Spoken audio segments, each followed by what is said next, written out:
quando não tem ninguém para patrocinar os nossos sonhos, para dar aquela forcinha? Será que só algumas de nós têm o direito de sonhar alto? Eu sou Amanda Morim, cofundadora da Mood Content, e esse é o Não Nasci Herdeira, o podcast de quem sonha alto, mas precisa pagar os seus próprios boletos. Roda a vinheta.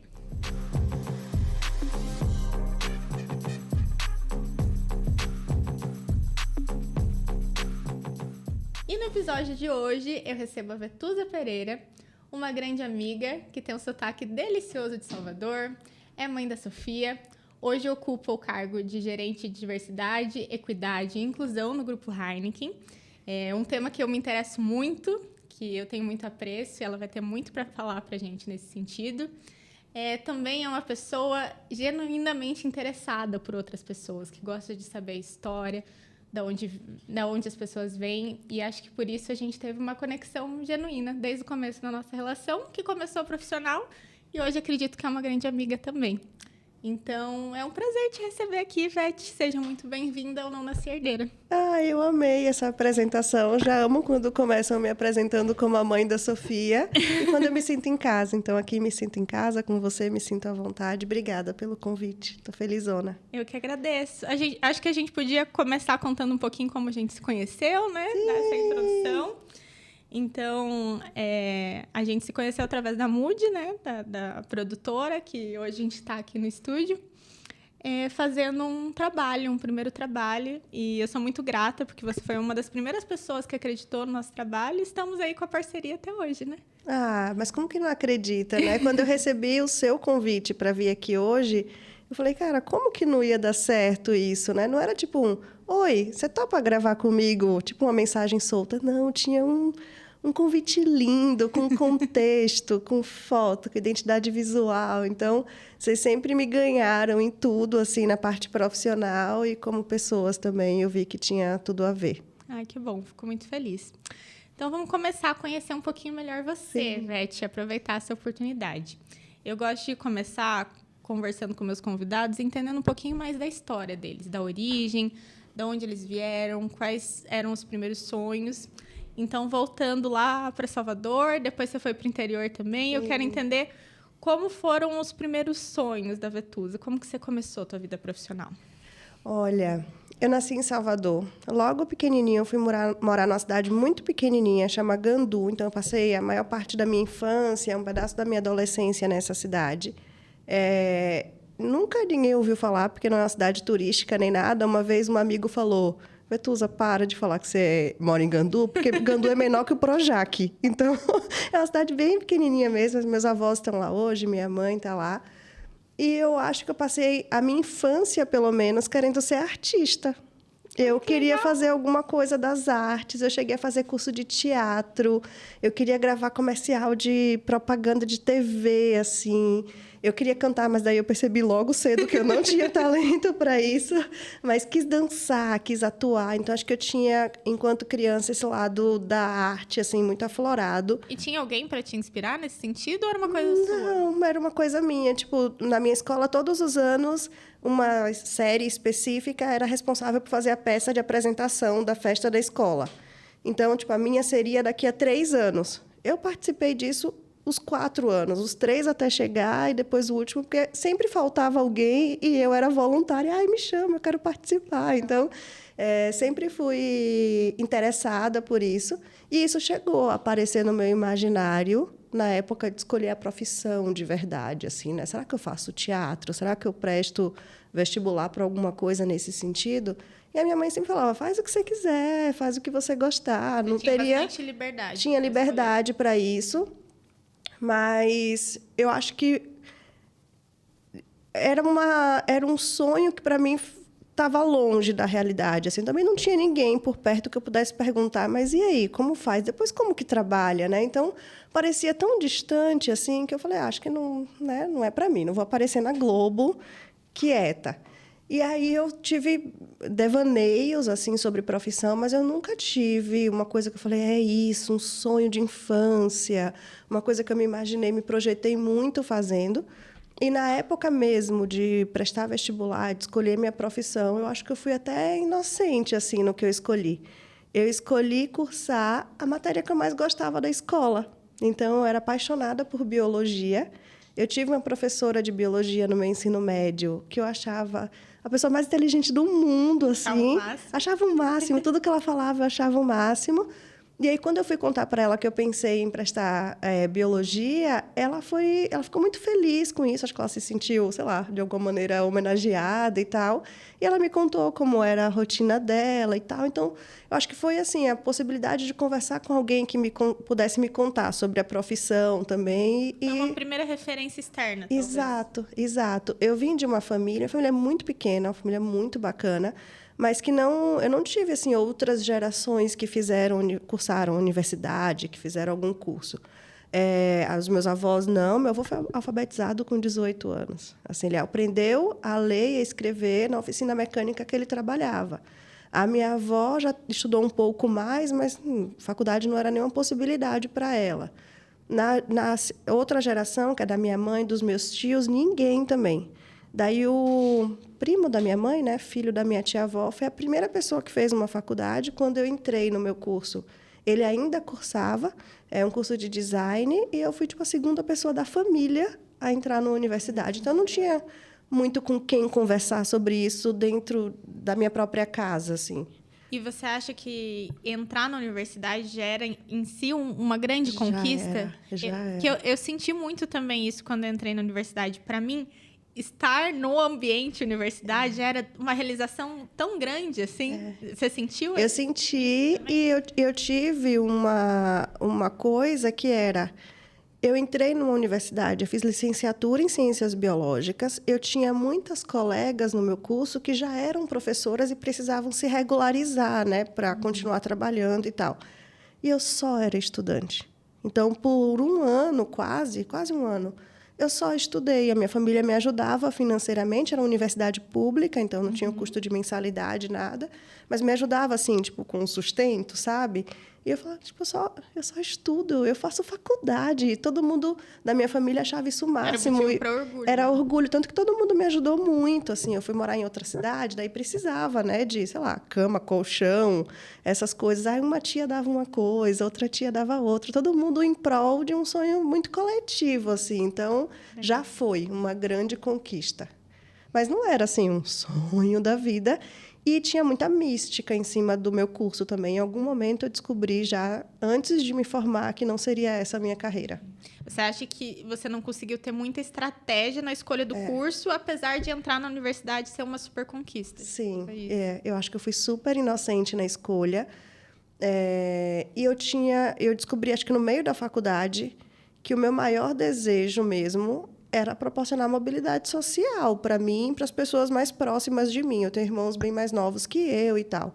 E aí me deu, sabe aquela ficha que cai no meio da faculdade, quando você vê seus colegas mais velhos, seus veteranos, se formando e ficando sem emprego, ou trabalhando e ganhando muito pouco. Eu falei, meu Deus, esse curso que eu sonhei estar na universidade, mas esse curso não vai me proporcionar uma mobilidade social que me permita viver outros sonhos. Porque, tipo, talvez o sonho não fosse a faculdade, mas eu tinha um sonho, sei lá, de fazer uma viagem, de conhecer outros lugares, de, sei lá, não passar perrengue com boletos e por aí vai. Então, eu acho que eu fui inocente nesse sentido. Se fosse, sei lá, talvez uma pessoa que pudesse investir em outras coisas depois, sei lá, ser uma bióloga de campo internacional, estudando tubarões em, sei lá, na Maldivas. Mas, não, eu precisava pagar a conta todo mês e eu percebi que aquele curso me travaria de fazer esse movimento mais rapidamente. E você chegou a trabalhar na área ou não, Dani?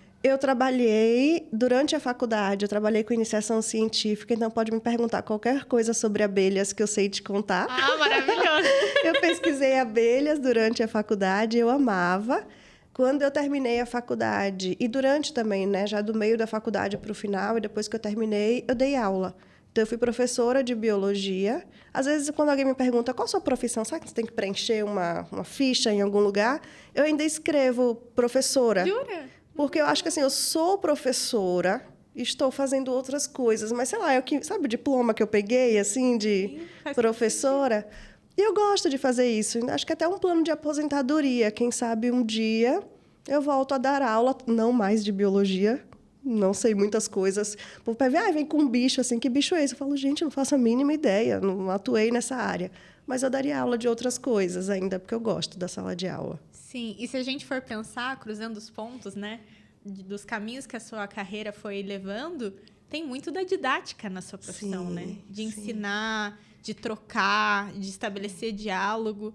Então, você ainda tem a professora e atua nisso diariamente, né? E sabe que eu me dei conta outro dia? Tem um pouco da artista também. Eu subi num palco, num evento em dezembro do ano passado. Era um palco de teatro enorme. Eu estava com uma cantora do meu lado, mediando uma conversa e tal. E aí, voltando, dirigindo para casa, eu tive isso. Tipo, eu não subi no palco do teatro como atriz. Mas eu subi como profissional. Tipo assim, eu realizei, eu me senti meio artistona, assim, hoje sabe? Você é chamada. Com o microfone lá no palco. Então, tem um pouco de professora, tem um pouco da artista que eu sonhei quando era criança. Minha profissão me permite viver esses microsonhos, assim, ainda. Muito incrível. Beleza, mas daí voltando para sua trajetória. Aí você se formou e aí você pensou, tá, eu não sei se é bem nisso que eu quero atuar. Qual caminho você tomou daí? Eu tinha certeza que não era isso. Eu trabalhava, assim, Amandinha, em 3 lugares e eu ganhava muito pouco. Então, eu estou falando de uma realidade, aí a gente vai colocando os contextos, assim, né? Claro. Interior da Bahia, a profissão de professor já nunca foi muito valorizada. Aí, para você ganhar bem como professor, você precisa fazer um concurso público, você precisa ter um mestrado. Senão, você fica ali mesmo, né, ganhando pouco. Eu trabalhava muito para o Estado ou para o município, recebia salário atrasado. Então, era uma situação muito instável, assim, né? E aí eu percebi que não... Eu tinha certeza que não era isso que ia fazer a mudança de vida que eu esperava ter. E aí, de novo, a inocência, né? O contexto, o repertório que a gente consegue ter. Eu morava numa cidade no interior da Bahia que tinha uma indústria, uma fábrica, e todas as pessoas bem-sucedidas da cidade trabalhavam nessa fábrica. Então, o meu sonho era trabalhar lá também. Era o polo que tinha. Era só, na verdade, uma fábrica. Tipo, a cidade toda vivia de comércio, e aí tinha essa fábrica, e eram, tipo, os melhores salários da cidade, as pessoas que tinham mais sucesso, olhando bem friamente para as questões financeiras mesmo. Então, eu passava na frente dessa fábrica todo dia e falava, um dia eu vou trabalhar aí, porque, né, quero me dar bem. Só que só com o meu curso já era muito difícil entrar na indústria de alimentos e bebidas, né? Hoje eu trabalho na Heineken, o que era a Skin Cariol no passado. E aí eu fui buscar uma especialização que me fizesse entrar na Skin Cariol. Então, eu procurei, tinha em Salvador um curso de Sistemas de Gestão da Qualidade, e aí eu terminei esse curso em setembro, em outubro, eu fui aprovada numa seleção na Skin Cariol e entrei. Então, esse curso me abriu portas para começar a minha carreira na indústria. Foi o meu segundo processo seletivo, o primeiro eu perdi.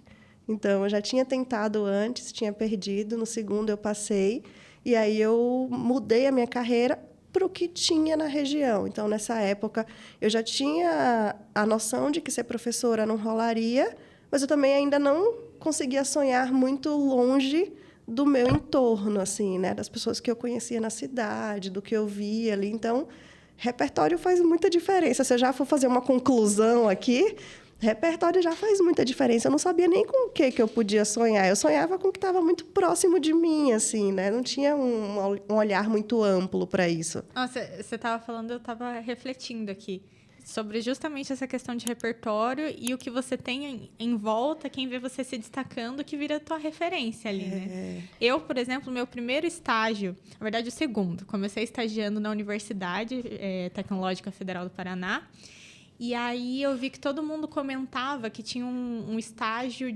na parte cerimonial e eventos, que era o que pagava melhor, tipo, pro curso de comunicação. Tava todo mundo de olho naquele estágio.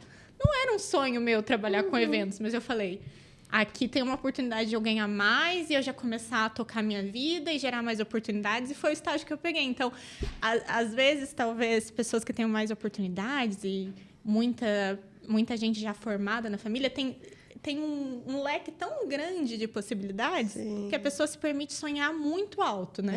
É. Porque ali tem muitas referências. Mas quando você não tem, você vê quem está se destacando próximo de você e é ali o caminho que você vai seguir, né? Que é o fator urgência. Tipo, não dá para esperar. Eu preciso ganhar fazer a agora. vida. Agora. Então, isso determina muito os caminhos que a gente vai seguir. Eu escolhi fazer uma especialização para entrar na Skin Cariol. Tipo, eu não olhei para todas as possibilidades e pensei... Porque daí eu Vislumbrou toda uma carreira. E conversei com profissionais de diversas áreas. Não, tipo, isso aqui é o que dá certo. O que tem que fazer para entrar aí? Então, eu vou fazer, sabe? Para acontecer. E aí você entrou. Como que foi teu começo ali? Entrei. Eu olho para mim do passado e falo, vão fazer 15 anos, né? Que eu estou na indústria de bebidas. E falo, que menina inocente, assim... Mas tinha uma característica minha que me ajudou desde o começo, assim. Depois que eu entrei na indústria, eu passei poucos perrengues, assim, se for pensar no que eu passei fora, né, de perrengue. Porque tinha uma coisa minha que era... Eu sempre, tipo, precisei me dedicar muito. Para o meu ensino médio, eu fiz numa escola federal, tinha, tipo, um vestibular. Então, eu tinha que estudar para passar, porque eu precisava daquela vaga naquela escola, que era o que ia me ajudar a passar no vestibular, porque eu tinha que passar na universidade pública, porque não tinha condição de pagar a faculdade particular. Então, assim, eu sempre fui muito motivada para estudar, para ir conseguindo essas, né, mini metas aí da vida. E aí, para mim, quando eu cheguei no trabalho, que era, meu Deus, um trabalho que pagava cesta básica, tinha plano de saúde, não ia atrasar o meu salário. Então, eu precisava me dedicar muito. E eu percebi logo cedo que isso fazia muita diferença nesse mundo corporativo. Então, você precisa, sei lá, fazer uma análise aqui. Eu estudava todas as políticas de qualidade, eu entendia como que aquela análise funcionava, quais possíveis erros. Eu me aprofundei muito em todas as coisas, e isso me ajudou muito a ir mudando de cargo, me destacando dentro da empresa. Eu achei outro dia, procurando uma palavra-chave no meu e-mail, achei um e-mail que eu mandei com 1 mês de empresa. Falei, nossa, de 15 anos atrás? De 15 anos atrás. Um textão, assim, Amanda. Porque o equipamento tal estava quebrado, e aí eu já tinha feito um orçamento de equipamentos novos, eu já tinha dito em quanto tempo ele poderia dar problema, quais eram as vantagens de trocar para o mais moderno. Eu tinha 1 mês de empresa. Falei, cara, hoje, se essa pessoa trabalhasse no meu time, ela já se destacaria. Imagina 15 anos atrás. Então, eu era muito esforçada e eu acho que isso me ajudou. E aí, dentro, eu mudei drasticamente de carreira. Hoje eu estou em RH. E aí, dentro, foram essas portas que foram se abrindo a partir desses conhecimentos que eu fui adquirindo mesmo. E eu ia chegar justamente nesse ponto. Como foi essa transição que você foi para a parte de RH, depois, ali mais especificamente, né, diversidade e inclusão? Foi uma oportunidade que surgiu? Você já tinha esse interesse? Como é que foi? Olha, tem 2 formas de contar essa história. Eu posso contar ela só pelo prisma profissional, que é as oportunidades que foram surgindo, eu fui me inscrevendo nas vagas, eu gostava de tal posição, e isso é uma verdade. Mas grande parte da minha carreira também foi motivada por aspectos pessoais. E eu acho injusto não contar isso em alguns lugares, assim. Então, eu tomei algumas decisões de carreira, algumas que deram muito certo, outras que nem deram tão certo, assim, motivadas por questões pessoais. Então, quando eu saio da Bahia, por exemplo, e venho para São Paulo, era uma vaga muito boa, era uma vaga dos sonhos, mas eu nunca tinha sonhado com essa vaga. Mas eu estava fugindo de uma situação. Então, tinha acontecido uma situação pessoal muito ruim na minha vida, eu não queria mais estar naquele lugar, e ir para essa vaga era uma oportunidade boa. Então, a mesma coisa, eu voltei para a Bahia depois, vim de novo. Então, eu fiz vários movimentos na minha vida, em função também de acontecimentos pessoais. Então, a minha história ela não é linear e bonitinha o tempo todo, porque vão acontecendo os perrengues da vida, assim, a vida, né? vai acontecendo. A vida vai acontecendo. A minha mudança para o RH, a primeira, que é quando eu saio de produção mesmo e venho para RH, eu tinha voltado para a Bahia. Eu fiquei 11 meses na Bahia de volta, e todo mundo achando que ia ser super legal. Nossa, você está voltando para a Bahia. Mas tinha acontecido tanta coisa ruim, assim, com a minha vida pessoal mesmo. Eu lembro da minha mãe me dizer um dia, eu preferia te ver menos e mais feliz, quando você morava em São Paulo, do que te ver todos os dias com essa cara que você está chegando em casa. Nossa. Muito duro, né? E aí eu falei, tá, eu preciso resolver isso, eu não estou feliz aqui, não está dando certo estar aqui, e eu vou resolver. E aí surge essa vaga no RH, e era uma vaga menor da que eu já ocupava. Então, trazendo nos nomes, assim, eu era coordenadora de produção, e essa era uma vaga de analista sênior. Então, eu precisaria, no mundo corporativo, falar downgrade, né? Que é dar um passo para trás. Juridicamente, isso é possível quando você não diminui salário, porque diminuir salário não pode. Eu assinei um termo, e para vir para o RH, que me parecia que, putz, eu acho que eu vou me dar bem nessa área, eu gosto de cuidar de pessoas e tal, me pareceu uma solução muito legal para um problema de trabalho que eu tinha. Eu também voltava para São Paulo, que também era outro desejo, e eu precisei assinar um termo e tal, e abrir mão de algumas vaidades, inclusive. Eu tinha um cargo de liderança, né? Eu tinha algumas regalias como líder e tal, e eu volto a ser analista sênior, dou um passo para trás para recomeçar a minha carreira. Então, é até uma avaliação interessante, assim, porque eu estava num momento super ambiciosa de crescer, tá? Descobri o caminho das pedras, eu sei agora como que dá certo nesse mundo corporativo, eu vou continuar crescendo, aquela mobilidade social que eu tanto sonhei. Estava acontecendo, e em algum momento fala, tá, eu abriria mão disso tudo para fazer uma coisa que eu vejo mais propósito, num lugar que eu tenha minha saúde mental, né, minha qualidade de vida assegurada, tudo isso. Então, dá aquele clique, tá, não tem só ambição aí, tem muitas outras coisas que eu preciso preservar. Então, eu faço esse passo para trás no RH, e aí depois a carreira vai. E aí, quando eu vim para a diversidade, foi outra escolha pessoal/profissional. Eu trabalhava antes numa posição de regional, que precisava de viagem, então eu teria que ficar um tempo na minha cidade, um tempo em outra cidade. Daí eu tive a Sofia, a minha família toda na Bahia, sem rede de apoio. Passei o meu puerpério pensando, como que eu vou ficar viajando e deixar meu bebezinho com alguém? Eu não tenho coragem de deixar ela com ninguém. Eu preciso trabalhar da minha casa. E aí eu comecei a ligar para o meu chefe e falar, eu preciso de uma posição que eu trabalhe em casa, eu preciso de uma posição que eu trabalhe em casa. E não tinha essa posição. E aí? Daí como é que essa notícia foi recebida? E aí ele falou, não, vamos dar um jeito de te ajudar. A gente não quer perder você, vamos dar um jeito de te ajudar. E a gente quebrando cabeça ali para pensar qual seria essa solução. A vaga de diversidade estava aberta há um tempo já, não estavam encontrando candidato no mercado. Eu estava desde o dia 1 de diversidade na Heineken, que era uma coisa que eu estudava por conta, porque eu imaginei que um dia, quando eu cansasse do mundo corporativo, abriria uma consultoria, alguma coisa assim, viver de palestra. E aí a gente resolveu fazer um bem bolado, e eu voltei da minha licença maternidade na área de diversidade. Então, tem uma coisa, eu desejei essa área, eu estudei ela, mas o que fez a virada de chave foi essa minha... foi seu momento de desejo vida pessoal de estar perto da minha filha, de não precisar viajar, de não precisar me deslocar, conseguir acompanhar todas as fases dela de perto. Então, minha vida toda misturada, profissional e pessoal. Não consigo separar as duas histórias. As tuas convicções e o que você tem vontade de fazer vão construindo ali seu caminho de carreira também, né? Interessante isso. Então, você já estava ali numa área mais próxima, né? Da diversidade e inclusão. Sim. E aí, você conseguiu fazer essa transição nesse momento. Sim. Né? Para chegar num local que eu acho que tem que haver lá com a mobilidade social no nível mais profundo possível que você queria lá atrás. E essa é uma coisa de carreira interessante, porque muita gente me procura hoje perguntando como que faz para trabalhar na área de diversidade e inclusão?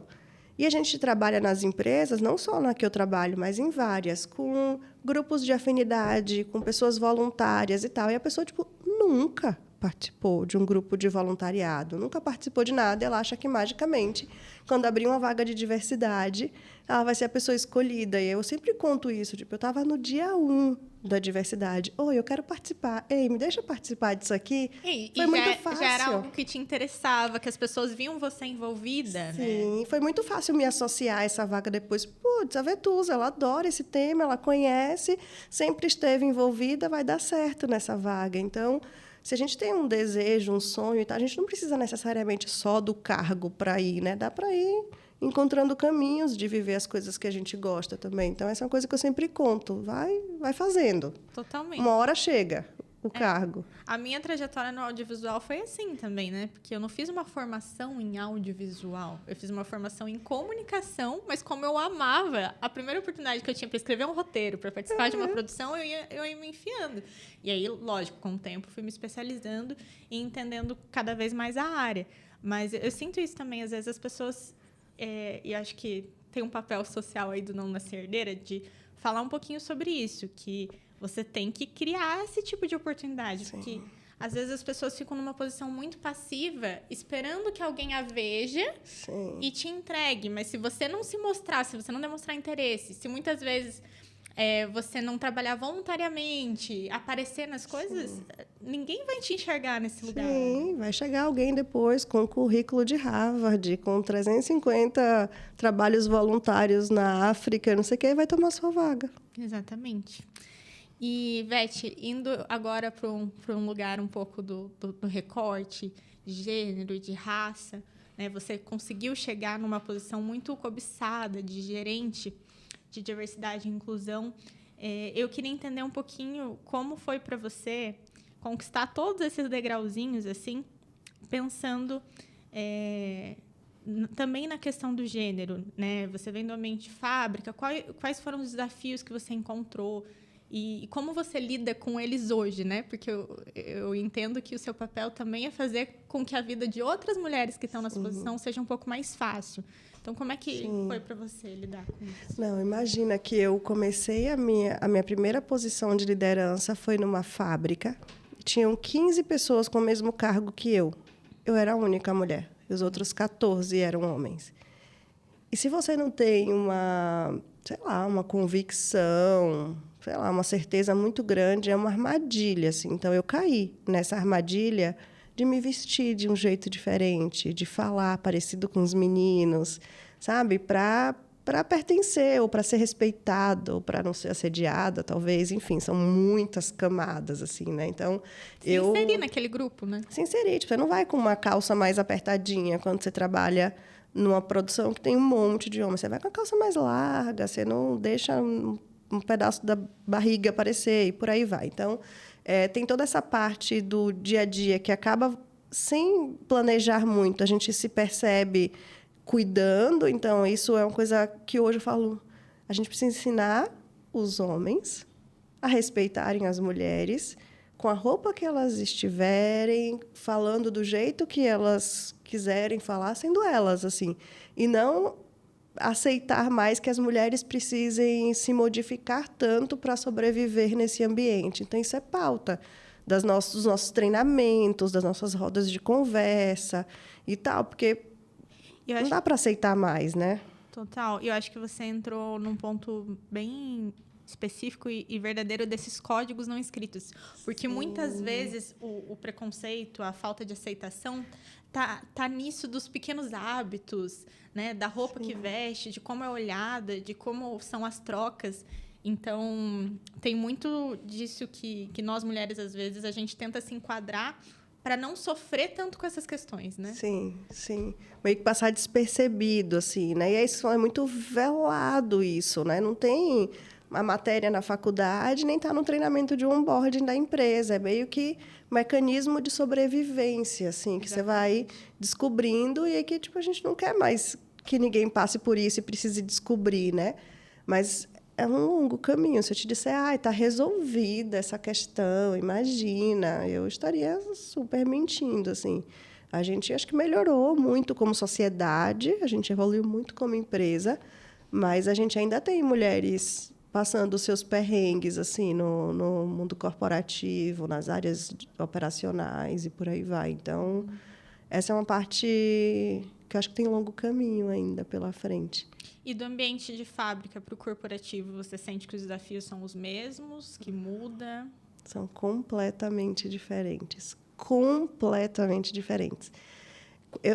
No ambiente de produção, eu vou tentar resumir, eu sou muito empolgada. Se eu estiver falando demais, me avisa que eu tento resumir as respostas. Mas no ambiente de produção, eu tinha essa coisa do cuidar da imagem, assim, né, para ser respeitada e tal, de cuidar de como eu falava, e tinha uma necessidade muito forte de me respaldar tecnicamente.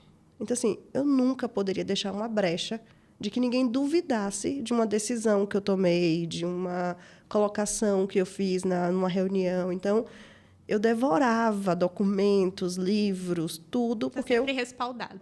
Tipo, quando alguém falasse, eu estava certa, assim. Então, isso me ajudou muito a ficar e ter minha carreira em produção. Quando eu venho para o mundo corporativo, tem duas mudanças que acontecem. O perfil da área.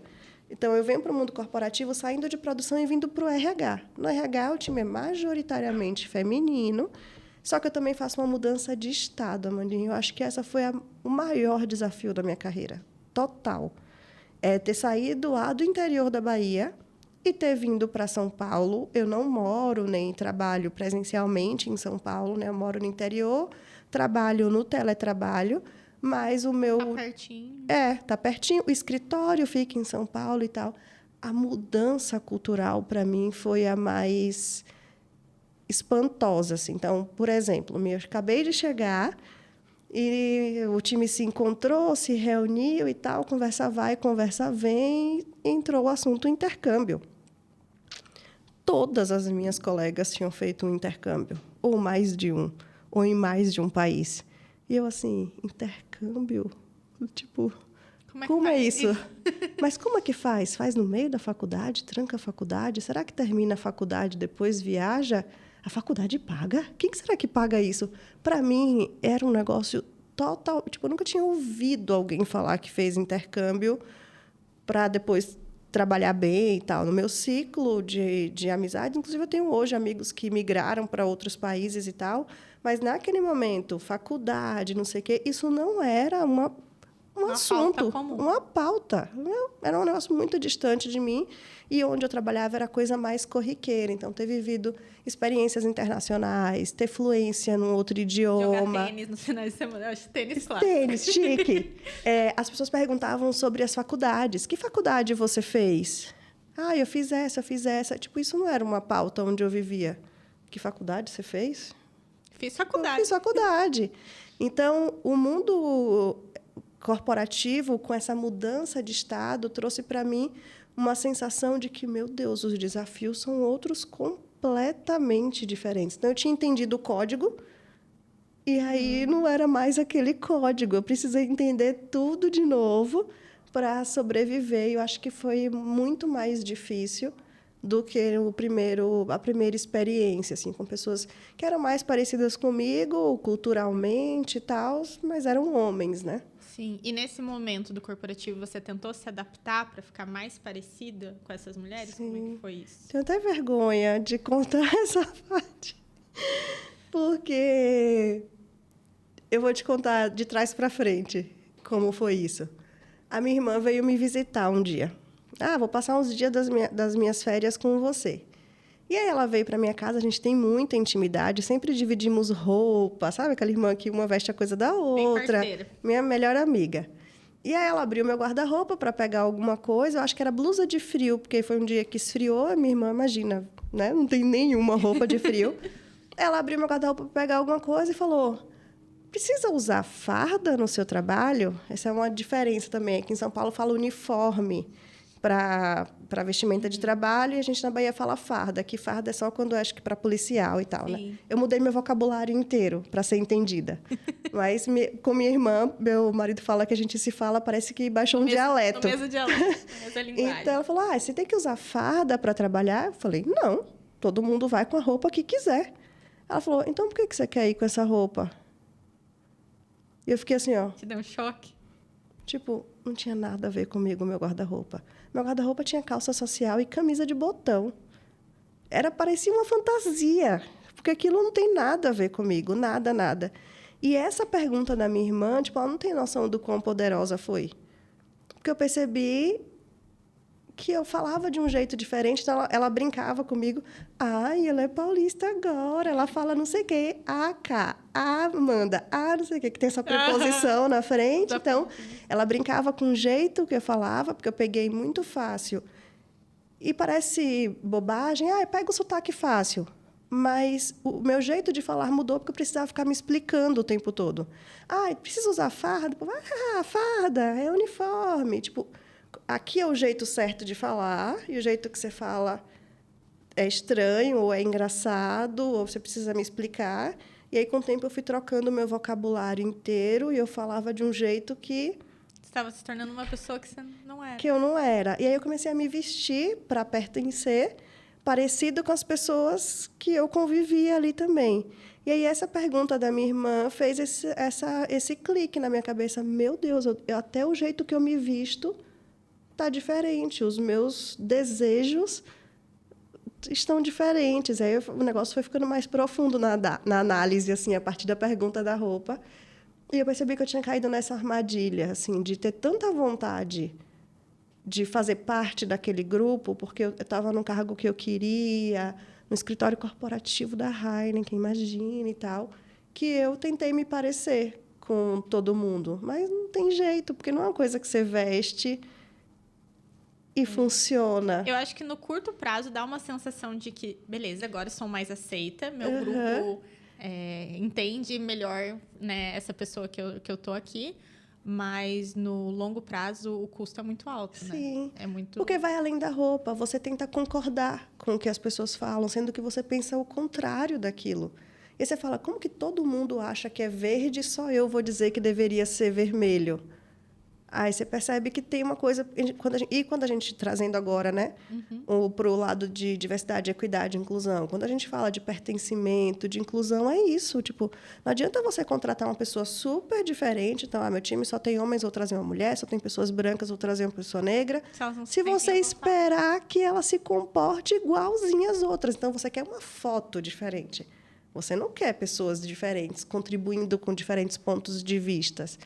Então, eu acho que foi essa coisa que eu me peguei, assim, tipo, se eu mudei minha roupa, se eu mudei meu jeito de falar, eu não devo estar dando as opiniões que eu gostaria de dar. E que você deveria, né? Para fazer a diferença. Que faria diferença, que é a experiência que eu tenho do meu corre lá. Tipo, eu vim da operação. Putz, é muito rico isso. Saber o que o outro lá que está na operação espera de você como área especialista.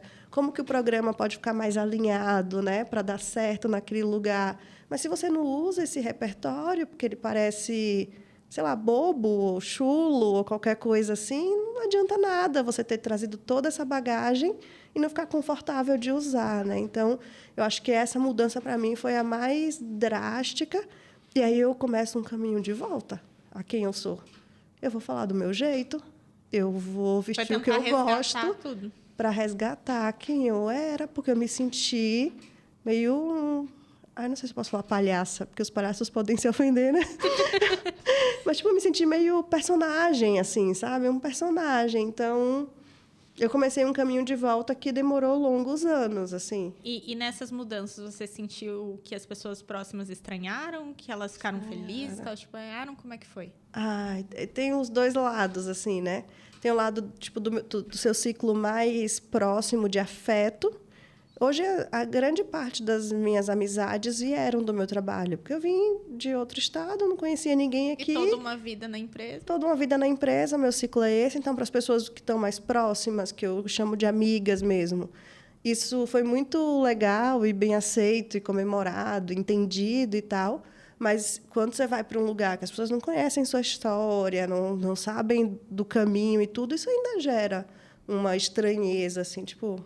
Quem é essa falando isso, sabe? Tipo, meu Deus, com aparência diferente também. Então, eu ainda tenho um tempo de, tipo, maturar, assim, sabe? O estranhamento. Sim, eu tenho a sensação que no primeiro momento gera mais barreiras, mas depois também pode gerar relacionamentos muito mais profundos.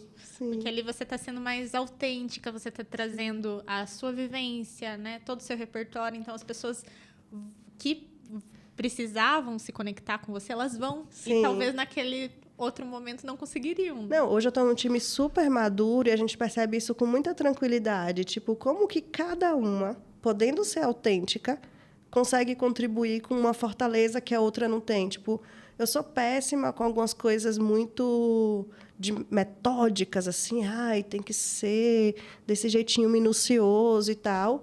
Mas eu sou muito sensível para perceber a emoção das pessoas, para perceber que não vai funcionar esse tipo de sentir o clima, acolher e tal.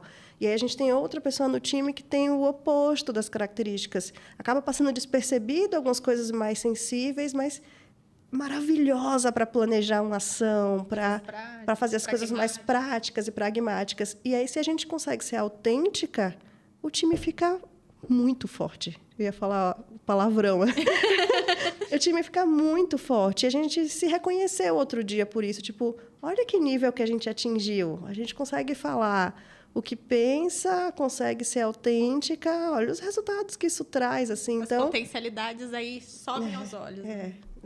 Isso E é um muito privilégio legal. isso, porque a gente sabe que não está assim em todo lugar. Então, eu reconheço esse privilégio hoje de viver muito confortável, de ser quem eu sou no lugar que eu trabalho. Com certeza. Mas teve um custo. Nossa, totalmente. E eu vejo isso, assim, muito claro do corporativo. Tem pessoas que ficam muito tempo ocupando esse lugar e esses cargos e se encaixando nesse personagem para conseguir sobreviver e crescer na carreira, que até mesmo quando saem, é difícil sair daquele lugar, porque você está vivendo aquele crachá, e não quem você é de fato. Então, realmente, eu considero um privilégio gigantesco você ser realmente quem é no teu ambiente corporativo, né? Sim. E ser reconhecida por isso, se destacar. Eu acho muito legal. Ivete, voltando a falar desse lugar de sucesso que você alcançou, de toda essa carreira percorrida, tem algo da Vete que você tinha expectativa lá atrás? Tanto profissionalmente quanto pessoalmente da vida que você alcançou, que te frustrou, que você achava que tipo isso era o sucesso? Por exemplo, morar em São Paulo, trabalhando no corporativo é o sucesso absoluto para mim. Quando você chegou, putz, não é bem isso. Você mudou a perspectiva do expectativa realidade, assim, Sim. em algum aspecto? Em vários aspectos, assim. Quando a gente tem essa mobilidade social, por exemplo, a gente acha que a vida vai virar um morango, porque algumas coisas agora você pode pagar. E nem tudo o dinheiro compra, assim. Então, você percebe que você vai passar o tempo todo administrando ali algumas frustrações e tal. Então, tem essa parte também. Então, olha, hoje eu sento no meu sofá, eu sou muito grata. Tipo, meu Deus, né? Eu sonhei muito em ter esse espaço aqui aconchegante, em poder pegar minha filha, fazer um passeio no final de semana e tal. Ter essa tranquilidade financeira, né? De não estar o tempo todo ali, sei lá, com medo de cortar a luz, que essa já foi uma realidade. Mas eu romantizei também esse negócio. Parecia que você ia chegar e, sei lá, tudo magicamente se resolveria. E não, é uma constante busca mesmo para manter um estilo de vida, uma qualidade de vida, as coisas que você vai agregando ali ao longo do caminho quando você tem essa ascensão financeira. Então, isso eu acho que eu tinha romantizado demais também. Tipo, vou ficar rica. Sabe aquela coisa de novela? Vou ficar rica. Não vai ficar rica. Resolveu, né? Não tem muito isso do cheguei lá, né? A jornada continua. Continua. Você não vai, tipo, dar um check em todos os problemas financeiros seus, da sua família, de tudo, porque você conseguiu um cargo que tem um salário melhor. Tipo, não é assim que a vida acontece. Mas acho que quando a gente está na situação de muita restrição, a gente romantiza esse lugar e, tipo, nunca mais na minha vida terei nenhuma preocupação financeira. Então, acho que essa é uma mudança. E a outra, de novo, a Vetusa inocente, assim, né? Às vezes a gente acredita, eu estou elaborando, porque acho que é a primeira vez que eu verbalizo esse pensamento. A gente acredita que um crachá, um cargo, é suficiente para te dar status ou alguma coisa assim. Tipo, ela faz parte daquele grupo. E isso não é uma verdade, não é suficiente. Não é o meu crachá, o meu cargo que vai me fazer, dentro do meu grupo de trabalho, muitas vezes, me sentir parte dele. Então, eu já passei por momentos muito estranhos, assim, para o meu grupo de amigos pessoais, fora do meu trabalho, para a minha família, ser uma pessoa de muito sucesso e de referência, e, tipo, venceu na vida, né? E quando eu estou dentro do meu ambiente de trabalho, eu falo, meu Deus, não sou nada, tipo, perto desse meio aqui, tipo, falta tanto. Você ouve tanto, tipo, os feedbacks de desenvolvimento, você compara tanto a sua vida. Aí, eu acho que esse tema do não nasci herdeira, tipo, eu não fiz o raio do intercâmbio quando eu tinha 20 anos e eu não vou, tipo, agora, com a minha filha, com a minha casa, com meus cachorros, com meu marido, colocar, tipo, uma puta grana num curso em Harvard, não sei das quantas, eu tenho outras prioridades. Então, aí isso te dá uma sensação de... Eu não sei se eu vou manter isso aqui, eu não sei se eu vou fazer parte disso. Não parece que eu tenho tanto sucesso assim? Sim. Nossa, eu fiquei arrepiada agora te ouvindo falar, porque eu acho que você deu o exemplo, né, da sua família e do ambiente corporativo. A sua família, os seus amigos, eles viram tua origem. Então, eles viram o quanto você evoluiu. Quando você olha o corporativo, você vê o quanto você ainda tem para evoluir em corporativo. Só o que falta. Então, a única coisa que muda é o parâmetro. Já parou para pensar nisso? Por que é tão importante quando a gente precisa se abastecer dessa essência de quem a gente é, né? Então, estar com a minha família, essa semana eu estou num banzo assim de saudade deles, mas estar com com a minha família, estar no lugar onde eu nasci, eu cresci, te abastece. Me abastece, assim, porque a tendência desse mundo capitalista, corporativo, não sei o quê, é te mostrar o que falta. Você ainda não fez isso, você ainda não conquistou... A insuficiência. Como assim? Você tem, tipo, quase 5 anos já de gerente, cadê seu próximo passo? Existe essa corrida. Eu falo, tô bem pra caramba aqui, eu tô feliz. Meu Deus, eu virei gerente. Tipo, mas tem alguém já no meu ouvido perguntando, mas quando você vai virar diretora? Cadê o próximo passo? Ainda é gerente, não sei quem já é diretora. E você fica, meu Deus, eu sou um fracasso. Corrida inalcançável. Então, acho que isso também é um negócio. Tipo, não vai ter essa de cheguei. Você chegou e chegou com uma história muito diferente, vão querer que você continue avançando, só que os tempos e os movimentos não vão ser os mesmos para todo mundo, porque você tem uma outra coisa para tomar conta aqui. Então, acho que essa é uma outra coisa que a gente precisa ajustar, assim, porque senão fica esse negócio, sabe? Tipo, a favela venceu? Não, é bem assim. Então, tipo, reconheço todas as minhas conquistas, elas me proporcionaram coisas muito legais e para minha família também e tal, mas nessa sensação, ela não se espelha em todos os ambientes, em todos os lugares que você vai e tal. Então, ainda tem uma sensação, tipo, ainda rola uma sensação de inadequação, de não pertencimento em muitos ambientes. Sim. Ou você mora em São Paulo, as pessoas olham o carro que você chega no lugar. Como assim? Tipo, para ser, tipo, um status, não sei o quê, você tem que ter um carrão muito bom, você tem que vestir... Eu caí na armadilha de comprar roupa de marca cara uma vez. Falei, né? Porque as pessoas perguntam, de onde é essa saia? Que perfume que você usa? Né? Que perfume é esse? Aí você fica, tipo, sei lá, sem vontade de dizer que é uma coisa, tipo, muito simplinha, assim, e tal. Eu caí nessa armadilha uma vez de comprar roupa cara. Então, eu falei, meu... Isso nem sou eu, sabe? Suprir um estilo de vida que nem é o seu. Que nem é o seu, porque precisa aparecer. Para participar nas conversas. Para participar. Então, a gente precisa ter muito pé no chão, lembrar muito do que é importante para você, quais são os propósitos, para não cair nessa armadilha. Porque essa comparação é muito injusta. Então, sei lá, o lugar que eu me planejo e pago o ano inteiro para passar uma semana nas minhas férias...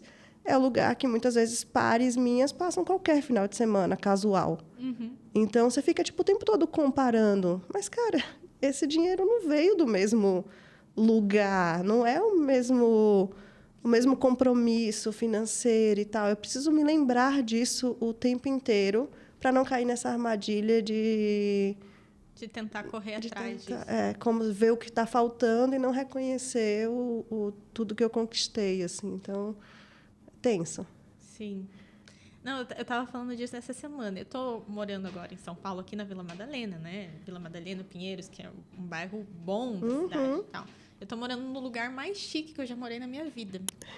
E apesar disso ser bom, gera uns sentimentos tão conflitantes em mim, porque me parece que as pessoas que moram lá sempre moraram em lugares assim. Né? E tem uma estrutura familiar que é uma coisa normal. E aí, às vezes, você vê alguns olhares, você fica pensando e tal. O meu marido é pardo, né? E eu vejo que rola um estranhamento.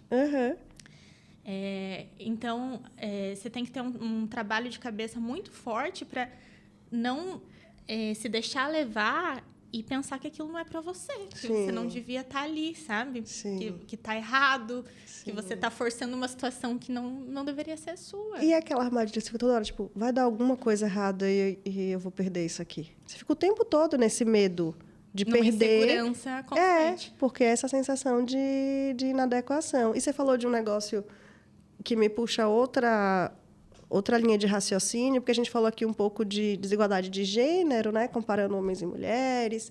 Aí você falou do recorte racial do seu marido e tal. Mas eu acho que o problema que atravessa todas essas questões é consciência de classe. Então, assim, tipo, mulher, pessoas negras, comunidade LGBTQIA+, não enfim. tem como descolar essa questão. Não tem como não falar de quando a gente está falando de um mundo mais justo, de um mundo mais inclusivo. Não adianta se a gente não discutir o recorte de classe. E aí a gente vai para esse lugar que talvez muito incentivado pelas redes sociais ou por lugares tipo megalópolis como São Paulo, que essa coisa do ter, do parecer, do status financeiro aparece muito. E aí, tipo, eu falo, a gente vai gerar foto, gente, nos lugares. Porque, de fato, as pessoas não vão se sentir parte, não vão se sentir incluídas, porque tem um recorte de classe ali, de quem não tem sobrenomes. Sobrenome. E aí o pai foi diretor de uma multinacional. O sobrenome... Eu vim para São Paulo, no interior, numa cidade muito pequenininha, com pessoas de sobrenome muito chique. Aí eu fui numa quermesse da igreja, e alguém me apresentou, um colega de trabalho, me apresentou alguém da cidade, que não era da empresa. Ele falou, Vetusa de quê? Imagina, eu tinha acabado de chegar. Eu nem sabia onde essa pergunta ia dar, né? Aí eu falei, Santos Pereira. Tipo, meio segurando o riso, assim. E aí depois eu fui entender, porque era uma cidade... O que significava. Ele queria saber de qual família eu devia pertencer, ou, sei lá, deixar claro que eu não pertencia a nenhuma família, nem sei qual era a intenção da pergunta. Mas aí eu percebi que isso do sobrenome contava no interior. Já era recebida de outra forma, né? E a mesma coisa no trabalho. Você começa a perceber que várias pessoas que trabalham com você, o pai trabalhou com não sei quem, e aí eu entrou como estagiário não sei aonde. Todo mundo se conhece, no final de semana tá junto. Aí você fala, meu Deus, eu furei muito essa bolha. Eu furei muito essa bolha. Então, eu sinto o tempo todo que eu furei essa bolha. Isso é tão legal também, né, Vete? Se a gente olhar pela perspectiva positiva, tipo... acho que eu e o Igor, a gente sente muito isso, assim. No meio audiovisual, muitas vezes a produtora é do avô, que passou pro pai, que agora o filho está tocando, e estão há 50, 70 anos fazendo isso. E a gente saiu do nada, tipo, não tinha ninguém que trabalhasse nessa área, que pudesse abrir as portas. Então, quando você chega nesse lugar, apesar de ser difícil, tem um sabor tão diferente. Sim. Que você sabe que aquelas portas foram arrombadas por você pra sair, né? Sim. Então tem essa questão também. Eu tive uma situação de trabalho, eu entrei para fazer uma participação, uma fala pequena, num treinamento de mulheres em liderança muito sênior. Estava nervosa, fiquei com dor de barriga, assim, nossa, eu vou falar para essas mulheres e tal. E aí, em algum momento, eu não sei exatamente o que aconteceu, acho que muitas coisas. Sabe quando você olha de canto e fala, meu Deus, eu não pareço com nenhuma delas. Será que um dia eu vou fazer parte desse grupo, já que eu sou tão diferente em tudo? E aí eu voltei, sabe? Meus devaneios são todos dirigindo, assim, na estrada. Eu venho, tipo, pensando assim... E aí, levei para terapia, a discussão vai... E aí, minha conclusão, depois desse desconforto, nesse dia, de falar, meu Deus, nunca vou chegar lá, né? Porque eu não tenho esses requisitos aqui que formaram essa sala. A minha conclusão foi, eu vou ser essa referência que eu não encontrei. Eu vou ser. Porque tem um monte de gente abaixo de mim esperando por isso. Esperando por isso. Tipo, meu Deus... Vai ter alguém que me inspire, que seja referência para mim e tal. E aí, hoje, eu já percebo esses pequenos movimentos, assim, das meninas que me chamam para mentoria. Então, tipo, a pessoa é do marketing, de outras áreas completamente diferentes da minha. Eu quero fazer uma mentoria de carreira com você. Quando eu vou descobrir, é porque eu acho que só você vai entender a minha história. Deixa eu te contar qual é o meu problema. porque tem essa perspectiva de classe, de raça, de De gênero, das vivências. Você vai entender e vai conseguir me dar um caminho. Porque é muito difícil você fazer, por exemplo, uma mentoria. Você pensa, ué, é só você fazer tal coisa. Você fala, amor, Meus obstáculos são... não é só eu fazer tal coisa. Tem muita coisa que muda, né? Então, esse caminho das pedras por alguém que não entende o teu ponto de partida, quais são as dores e as dificuldades, acaba gerando esse afastamento, assim. E aí eu entrei nessa pira agora de tipo, beleza, é muito difícil quando você fura a bolha e percebe que você convive com pessoas muito diferentes de você no dia a dia, mas e se eu resistir, me tornar essa referência para outras mulheres, para outras meninas, para outras pessoas do Nordeste, para outras pessoas que vieram... Daqui a 5, 10 anos, será que eu não vou ver essa sala mais cheia aqui de pessoas parecidas? É, que tem esse efeito, né, também. Aí você vai dando certo, aí vai abrindo portas, aí você vai puxando outras pessoas. Então, essa virou minha pira atualmente, de quando me dá aquele... Ai, mas o que eu estou fazendo aqui? Vou para outro lugar que seja mais fácil?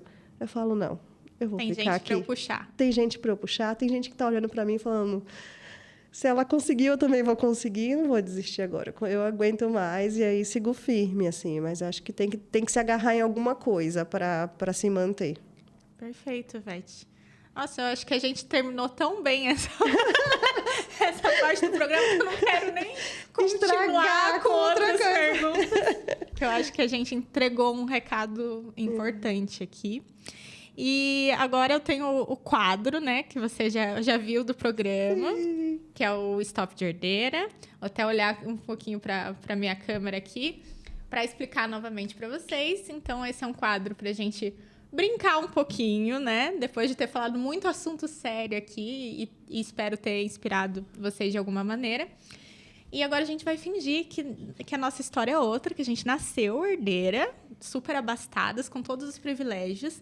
E nesse stop a gente só pode responder coisa de herdeira. Tá bom. Posso contar com você? Sim. Vamos lá? Chegou o nosso momento, Vete. Vamos pro stop, sortear a letra agora. O stop é... C. C. Ai, meu Deus. Eu não sei personagem. O mais fácil, só falta um. Eu fui stop. Vai, perdi essa. Essa tem opção. Botei um C e não botei mais nada. Pessoa, personagem... É o que Não eu vou- coloquei. Sabe o que eu coloquei? Carolina Ferraz, porque ela falava, eu sou rica! Nossa, muito bom. Não botei nada, zerei essa. Vou compensar na próxima. Do CEP. Canadá. Todo mundo faz um intercâmbio no Canadá. Eu coloquei Coreia do Sul. Pode Ah, ser? tá na moda Pode. dos doramas agora. Quando É, a gente exato. acerta, ganha quanto? 10. 10. Sim, se colocar a mesma coisa é 5, dá um empate. Marca? Calvin Klein. Ah, 5. Ele falou, foi o que ficou na Exato, minha o cabeça. take. Eu acho engraçado que a Amanda, ela escreve, ela olha pra mim. Pensando, É porque será que ela vai validar? Ela é minha juíza, ela é exigente, você vai ver. Comida? Camarão. Nossa. Chique. É muito Concordo. de rico, vai. Eu coloquei cocovan. Eu não sei nem o que é isso. É um negócio francês que eu nunca comi, mas eu sei que é chique. É doce ou salgado? Eu acho que é prato salgado. Alguém Salgado. Nossa, a produção nem sabe o que é isso. Vai ter que Coloca dar aí. Vou Coloca aí que pesquisar. existe. Aguardando o VAR. Objeto. Copo Stanley. Arrasou. Vale, né? Arrasou. Arrasou. Fazer de ser Stanley, não sei com C, mas Não, copo ó, Stanley. o meu VAR, eu não sei se ele vai aceitar essa, porque eu não tava vindo coisas. Daí eu coloquei Cadillac, porque é uma coisa de colecionador. Não, é sim, 100%. sim. Total. Acho chique. Você vê, eu não tenho o dinheiro, mas o repertório do rico eu tô... Ai, quero outro que eu quero compensar esse personagem que eu não lembrei. O stop é... A, B, C, D, E, F, G. Meu Deus, não sei nada com G. Vamos lá. Sabe? Ai, Amanda, não dê stop. Tá bom, eu tô ruim nessa, fica tranquilo. Terminei. Stop. Eu fiz 3 coisas. Calma. Tá. Vamos ver. A gente fazer 3 pra fazer, tipo, Sim, matadora? sim, Tá vai bom. ser 3. Fica tranquila que dá pra recuperar. Pessoa, personagem, Coloquei Gabriela Duarte, Nepo Baby. arrasou. Eu coloquei Gisele Bündchen. Ah, É o bermuda. fina. CEP, Coloquei Goiás, especificamente Fazenda Talismã. Tá avaliado em 60 milhões. Tá bem em alta. Em alta, fazendo talismã. Não, calma, você colocou Goiás, Goiás. fazendo talismã. Fazendo talismã, mas com G, Goiás. E Aí aí? vai. Ai, gente, a produção vai estar barrando isso aí. É. 5 Mas pela- Goiás. Vamos dar um 5, vai? Tá. Pela- 5 pelo Só Goiás. porque eu gosto dela. Eu coloquei Groenlândia. Ah, chique. É- Fino. Neve e sei lá. Fino. É coisa tipo... Sabe esse povo que vai navegar na Antártida? É que já foi pra tudo que é lugar e vai pra Groenlândia. Foi esse. Marca? Eu não coloquei nada. Coloquei Gucci. Arrasou. Aí, ó. Esqueci. Comida? Botei gominha de cabelo. Pra ficar com cabelo daquelas gominhas de blogueira. É coisa de quem tem dinheiro pra gastar, né? Gostei da é. criatividade. Gominha de Eu também cabelo. gostei. Coloquei graviola. Eu acho- Ai, amo graviola. Não é uma fruta mais Aham. gourmet? É. Ah, na Bahia não é, não. Tipo, então, aqui Amanda, no tem sul É Hoje, simples. É. Acho que aqui é, né? Mas não é uma Mas- coisa chique, porra. É Brasil. Mas, gente, não é banana, tipo, que é um negócio assim. Sim. né? Que tá mais na Não cesta é do... fruta de época? Fruta de época é, chique. Graviola é barato? Vamos mudar de 5, na Bahia então? é, de boa. Cincão na Ai, graviola? 5, vai. Não botei nada em objeto. Eu perdi no objeto. Ó, aqui também é o VAR do jeito que é. Eu coloquei gazebo. Sabe O que é isso? gazebo de condomínio, assim? É... É que gazebo, se eu falo, pensa que leva pra praia. Coloca aí no Google. Gente, o que vocês colocariam em objeto com G? Eu fiquei travada em objeto. Gravata da Gucci. Putz, gelo redondinho. Nossa, muito fino isso. Olha, Verdade. Ah, mas daí é um gazebo? complemento, Não, ó, né? bota Gelo, no Google tá? gazebo. Mas o parece gelo gazebo de redondinho. praia. Tipo Nossa, assim, porque eu sei entendo gazebo que existem... É tipo um banco, só que ele tem a parte de cima e tem aquelas flores, sabe? Sei o que é. Sei. É, Entendi o vale. conceito, mas assim, tem que explicar muito pra fazer sentido desse quadro. Olha eu Vamos defendendo meu... Gente, eu vou meu- substituir meu VAR, meu VAR é muito exigente. Hello! Até eu tava querendo te dar esse 5 ponto. no gazebo. Não, vamos fazer uma letra Só pra boa não dar agora. zero. Tá, peraí. Deixa eu já somar aqui. Já vai somando os teus também. Somei. Vamos lá. Aonde? O stop é Nossa, agora... A, B, C, D, E, F, G, H, I, J, K, L, M, N, O. E bota K. Nossa, é difícil. Tua vez de falar o stop, hein? Socorro. Eu não sei uma pessoa. Com O. Gente, tem um CEP com O muito bom e bem característico, assim, da elite brasileira, tá? Dando essa dica. Elite brasileira. As duas travadas no O. Uhum. Ó, foi muito difícil. A gente devia ter roubado esse jogo. E ter dito que saiu outra letra. Pessoa, personagem. Eu tinha colocado o Taviano Costa. Hoje ele é rico, Ah, né? sim, riquíssimo. Funciona. CEP não consegui. O VAR não vai deixar passar o meu. Eu coloquei Olinda. Ah, Ah, eu acho um destino. eu pensei em Orlando. Orlando! Nossa, Larissa mandou Manoela Grandes colocaria 15 destinos vezes Orlando. brasileiros. Mandou benzaço. Verdade. Orlando. Sim, acho que Olinda... Vamos de Olinda. É A caro minha- viajar no Brasil. Sim. Deu 10 aí, né? Botei. Marca. Botei Osclen. Eu coloquei o Chique. Zempic, não é aquele remédio? Que é mais de R$ 1.000 Pra um manter a negócio. sanidade, o VAR Ai, me o VAR aprova. aprovado? Eu acho que assim, Acho que entra na mesma herdeiros, pira Herdeiros. da goma do cabelo. É, herdeiros é na mesma ricos linha. normalmente usam bastante. É pra emagrecer. Ah, então.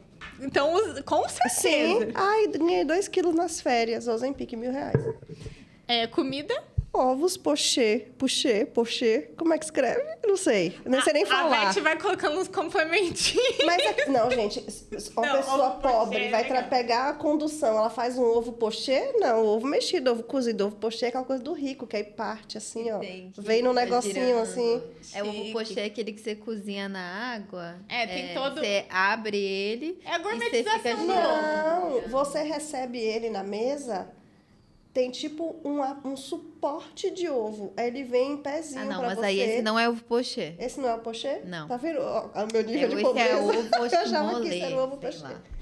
E o ovo pochê, ele vem descascado? Quando serve em Você restaurante? cozinha ele fora da casca, na água, girando num redemoinho, assim. Ah, mas é de rico, não é não? Não, tá eu não aprovado. sabia nem o que era. Oi, a gente já tem até um capítulo sobre o que é o ovo pochê. Tem os ovos beneditinos também. É verdade. Coisa de rico. Ovo frito instalado, que daí não daria Não pra daria ser. ovo mexido. Não Sim. vai. Comida, eu tinha colocado ostra. Nossa, muito mais Essa chique. valeu, Aí você né? devia ganhar 20 pontos. Não pode não. Boa. E objeto? Ai, coloquei aquele óculos que tira foto. Qual Que é que Você caríssimo. escreveu óculos que tira foto? Foi. Mas não é um O óculos Vargas normal. A ficou pessoa, ela não tem mais onde botar dinheiro. E ela não pode tirar a foto com o celular dela. Ela tem que comprar um óculos que tire a foto. É muito Mas de ele não tem um rico. nome? Óculos. Mas ele é o que tira a foto. Que é aquele óculos, eu acho que é da Ray-Ban com a Google. Vocês sabem, né? Sim. Pô, velho, a pessoa tem que ser muito rica. Passar um pano pra você. Tem que ser muito Vai rica estar passando um pra pano, comprar que é esse caro, óculos. mas é. Não tem mais onde Vamos enfiar ver, dinheiro. tomara que ela passe pano pra mim também. Eu coloquei ônix, a pedra. Ah, Onyx, Mas a joia, a gente não o se carro. dificulta do meu trabalho. Vamos fazer assim, vamos dar 5 pras duas? Tá bom, Beleza. vai. Justo. Nossa, eu achei que meu óculos que tirava foto ia arrasar. Eu acho tão de rico é isso. muito negócio Imagina, eu tô andando aqui e o óculos tá tirando foto. Nossa, que eu fui um Nossa, eu bicho tô nessa, muito pobre. nessa rodada. Onyx, a pedra, parece um filme. Não, mas o nome da pedra não é ônix, é pedra preta. É uma pedra preciosa. É inclusive do meu signo, tá? Enfim, vamos Fiz lá. 95 pontos. Calma aí que a parte de contar pra mim é mais difícil. Quanto Nossa, que deu o teu? 95. Eu deu 120. Ai, ganhou de lavada. Justo, nada, justo, justo. Eu acho que foi o Eu próximo. devia ter colocado Gramado. Depois eu fiquei pensando no G. Que o povo fica lá ostentando com aqueles Verdade, carrões. No C, Gramado. Campos de Jordão. A gente esqueceu isso. Campos de Que lugar que o Jordão. povo vai Mas é que ostentar. tem a pressão. Agora vai vir vários. Agora vai vir vários. A graça do stop É a pressão do tempo, pá. Tudo bem, adorei relembrar, jogar Gostou do stop. quadro? Jogar stop, adorei. Você viu que aqui, né, a gente tem uma fiscal, uma juíza exigente. Não é qualquer coisa que passa no stop. Não é, Não, o meu não óculos que tira foto quase não foi. Ganhei Quase. 5 pontos. Mas rolou. Maravilha. Gente, eu só tenho que te agradecer de verdade pela tua disponibilidade e generosidade. Eu achei que a gente conseguiu se conectar e contar coisas muito verdadeiras e profundas. E eu acho que a galera vai sentir isso também. Ai, obrigada pelo convite. Fui muito transparente, falei mais do que tudo, mas espero que deixe, sei lá, uma inspiração para alguém. Já vou ficar feliz. Com certeza vai deixar. Obrigada. Muito obrigada. Então, pessoal, acabamos nosso último episódio. Queria agradecer vocês que assistiram até aqui. E recados oficiais de sempre. Sigam a gente aqui nas redes sociais, no YouTube, no Spotify, em todas as redes que a gente tá sempre postando conteúdo e cortes. Vocês vão ver bastante coisa legal por aí. E, Vete, se você quiser dar uma última palavrinha, fica à vontade. Deixar suas redes também. Vou deixar meu Instagram, que é @vetusa. É a vantagem de ter um nome diferente. Eu acho chique. E eu acho que o recado, eu acho que é um mote, assim, eu vi os outros episódios também do Não Nasci Herdeira, que é consciência de classe, gente. Vamos lá. A gente precisa falar mais sobre isso, discutir isso. Então, fica esse recadão final, que é quase que um chamado, assim. Vamos entender. Com certeza. Obrigada de novo, Vete. Um beijo, pessoal. A gente se vê no próximo episódio.